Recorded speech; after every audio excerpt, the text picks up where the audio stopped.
Баршаңызға қайырлы күн қыздар, каналыма қош келдіңіздер. Бүгін сіздерге ерекше құраммен иленетін осындай қаттама нанның рецептісімен жасалу жолымен бөлісетін боламыз. Ортасы толығымен піседі, әр қатпары бөлек-бөлек бір жасағаннан шығады. Осы рецептпен бөлісетін боламын. Видеоның соңына дейін тамашалаңыздар.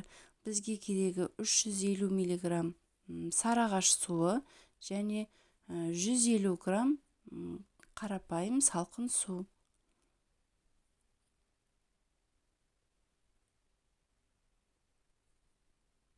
Суларымызды өлшеп алдық. Енді бізге 20 грамм тұз керек. Тұзымызды салып, жақсылап тұз толығымен ерігенше араластырамыз. Мен ұнды алдын ала електен өткізіп дайындап қойдым. 1 килограмм ұн керек.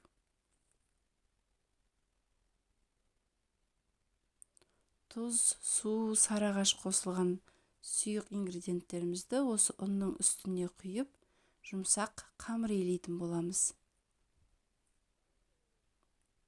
Қамырымыз орташа тығыздықта, өте қатты жұмсақ емес қамыр шығады. Ешқандай ұнның түйіршігі қалмайтындай етіп жақсылап илеп аламыз.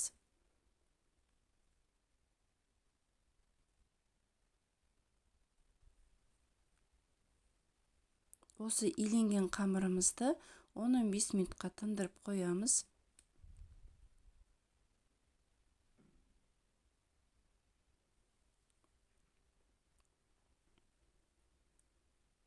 Минут тындырып қойғаннан кейін қамырымызды теңдей 3 бөлікке бөліп аламыз, немесе оқтауыңыздың ұзындығына байланысты бірнеше 3-ке, 4-ке бөліп алсаңыздар болады, бірнеше бөлікке.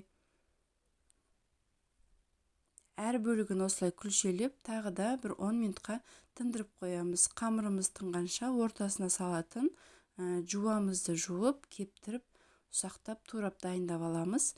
Арасына жусай немесе осындай көк жуа қоссаңыздар болады. Бұл өз қалауларыңызша.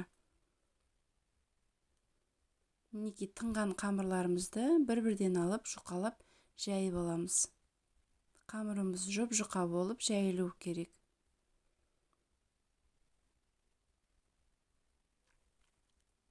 Құрметті көрермен, менің каналыма тіркелмеген болсаңыз, каналымды қолдау ретінде лайктарыңызды және өз пікірлеріңізді қалдырып қолдай кетіңіздер.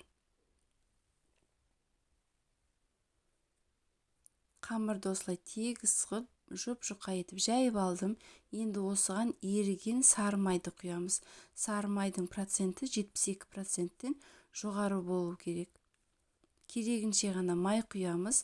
Өте қатты көп құйсаңыздар, ораған кезде сыртына шығып кетеді. Сондықтан өте көп құймаңыздар. Мен 1-2 ожау ғана осылай сары майды құйып толығымен жағып шығамын. Сары майды жаққаннан кейін туралған жуамызды сеуіп шығамыз. Егерде сіздерге жуа салған ұнамаса, тек осы май жаққаннан кейін орап жасай берсеңіздер болады.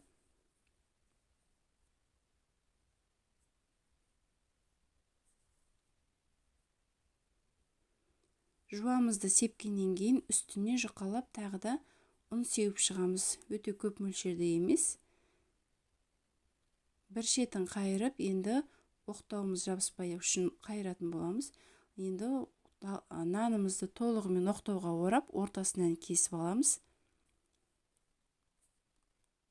Ортасынан кескеннен кейін оқтауымызбен кішкене басып, ортасындағы ауаларын шығарып, жаңағы қайырылған жеріне кішкене май жағып жібереміз да, тағы да ортасынан ұзын жолақ қылып кесеміз. Осы кесілген 2 қамырды дәл ортасынан бөліп 4 қамыр жасаймыз. Және осылай тартып отырып, дәл видеоғыдай рулет жасап орап аламыз. Міне оралған қамырларымызды 15-20 минутқа морозильникке, салафанға салып, ортасындағы майы қатайғанша салып қоятын боламыз. 10-15 минуттан кейін ортасындағы майы қатайғаннан кейін қамырымызды, осы қаттама нанымызды жұқалап жайып аламыз. Аз мөлшерде, егерде жабысып жатса, аз мөлшерде ұн сеуіп отырып жайсаңыздар болады. Егерде қаттама нанды сіз сақтағыларыңыз келсе, керек кезде ғана пісіріп, осы жайылған қамырымызды салафанға салып, бір тегіс жерге қойып, морозилникке салып сақтасаңыздар болады. Өздеріңізге керек уақытта 10-15 минут бұрын шығарып, кішкене жұмсарғаннан кейін май құйып пісіре берсеңіздер болады. Енді сіздерге қалай пісіру керегін көрсетейін.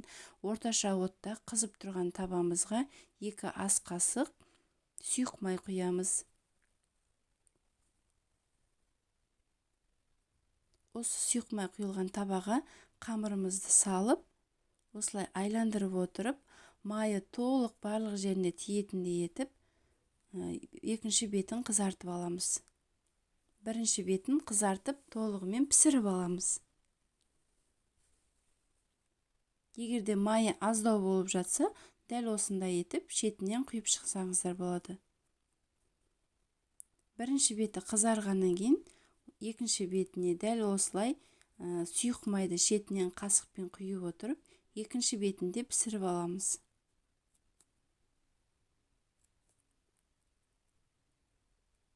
Отымыздың асты орташа болуы керек. Қатты отта пісірмеңіздер, күйіп кетеді. Мінекей дәмді, қатпарлы, ортасы толығымен піскен қаттама нандарымыз дайын. Егерде видео ұнаған болса, лайктарыңызды басып, және жасаған болсаңыздар, комментарийға бөлісе кетіңіздер. Сіздермен болған Жұлдыз. Сау болыңыздар.